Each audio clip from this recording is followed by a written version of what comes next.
Het is vandaag zaterdag 27 juni. Ik ben in het Belgische Liège. En de noodtrein richting Anglure-Malois.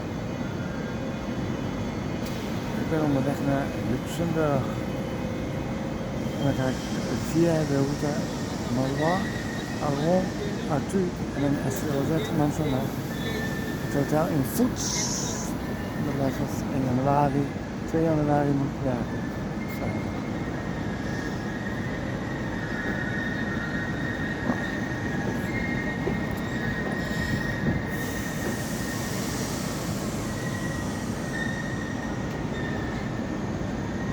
Gaat u 350.